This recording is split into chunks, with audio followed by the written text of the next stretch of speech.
बच्चे 12th class का जो मैंने आज पढ़ाने जा रहा हूँ उसमें है व्हाट इज बाइजेक्टिव फंक्शन। और बाइजेक्टिव फंक्शन के बारे में बच्चे जानो, बाइजेक्टिव होता क्या है। अगर बाइजेक्टिव फंक्शन का ज्ञान नहीं होता तो आर्यभट्ट ने त्रिकोणमितीय इनवर्स फंक्शन नहीं बनाते।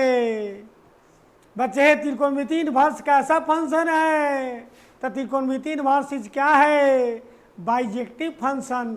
आइए बाइजेक्टिव फंक्शन का पहचान कैसे कराते हैं। एग्जाम्पल, पहले तो एग्जाम्पल में हम बनाएंगे ए और ए बनाएंगे बी। फंक्शन का type real to real, real to real.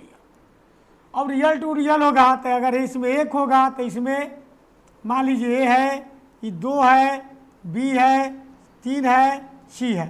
Suppose को 3 का ए से इमेज है, 1 के सी से है और 2 के बी से है। अब बताइए डोमेन है, एक को डोमेन है।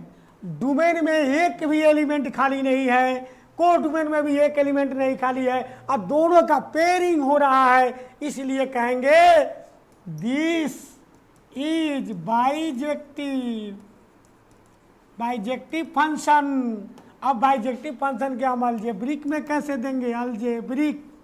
अब जेल्बिक फॉर्म को होता है, एक फंक्शन मैंने लिया, उस फंक्शन को 3x + 4 है। अब इन फंक्शन का हम चेक करेंगे कि यह function of x 3x + x1 है, तो इसको हम y ग्रुप डाल देंगे, 3y + 4 डालेंगे। Equation 1, equation 2, from equation 1 and equation 2 पर हम विचार करेंगे 1 के लिए। तो 1 के लिए फंक्शन ऑफ x बराबर फंक्शन ऑफ y। देखिए बच्चे यहाँ ध्यान दो, फंक्शन ऑफ x तुम्हारा क्या है, 3x + 4 समझ में आया। फंक्शन ऑफ y क्या है, 3y + 4 है। ये इक्वेशन में लेफ्ट और राइट जो इक्वल होते हैं कैंसिल। अब बच गया 3x + कितना, 3y। अब देखिए अब 3 को भी कैंसिल करो, बच गया x बराबर क्या है y, तो यह हो जाएगा दिस इज 1 फंक्शन, 1 फंक्शन। चलिए अब 1 फंक्शन समझ गए। इसी फंक्शन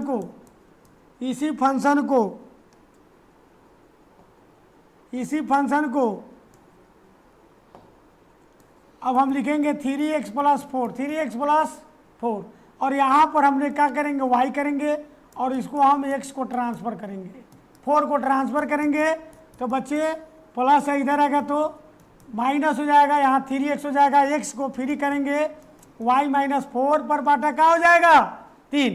प्लस है, इधर आएगा, x को फ्री करेंगे, बटा 3 आ जाएगा।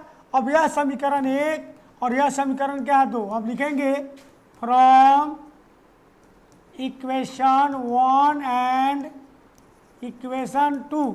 अब देखिए फंक्शन ऑफ x का वैल्यू 3x + 4 है। x का मान कितना है, y - 4/3।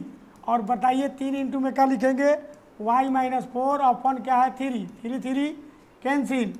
अब बच जाएगा, इसको हम इसका बात को फंक्शन ऑफ x भी लिख सकते हैं, y - 4 + 4 ये कैंसिल हो जाएगा।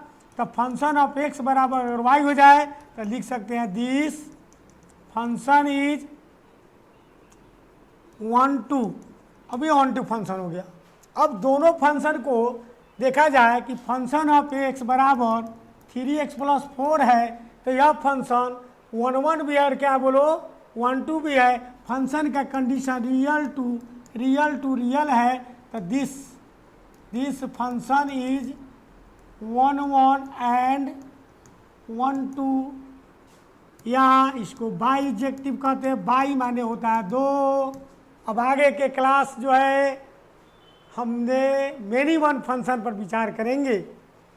मेनी वन फंक्शन क्या है,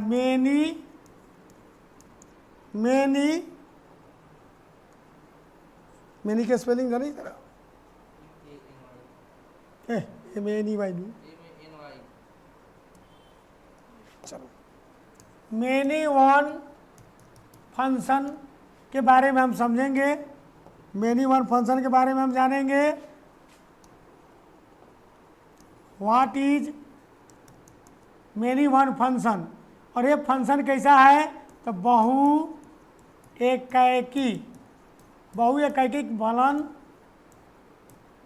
फलन क्या है। बहुएकैकी फलन के मतलब है, जैसे मान लीजिए एक फिगर से देखिए ए है, फिगर में बी है, यहाँ 1 2 3 है, यहाँ ए बी है, सारे फंक्शन का मैपिंग इससे है, और इसमें यहाँ पर सी लगा दिया गया, एक इमेज इसमें खाली है जिसका कोई इंपेयरिंग नहीं है, इसलिए हम कह सकते हैं this function is many one function का ग्राफ हम देखेंगे। हो गया पैराबोला, इस ग्राफ को हम एक्स और एक्स डैश लिखेंगे, वाई और वाई डैश, इसको ओरिजिन पॉइंट कहेंगे, और इस ग्राफ का नाम है पैराबोला। क्या नाम है, parabola. Parabola graph is always जो है मेनी वन फंक्शन। तो चलिए इसी के साथ हम जय हिंद करते हैं। 12 के बच्चे मेरे देख लीजिए, कल से क्लास का लेक्चर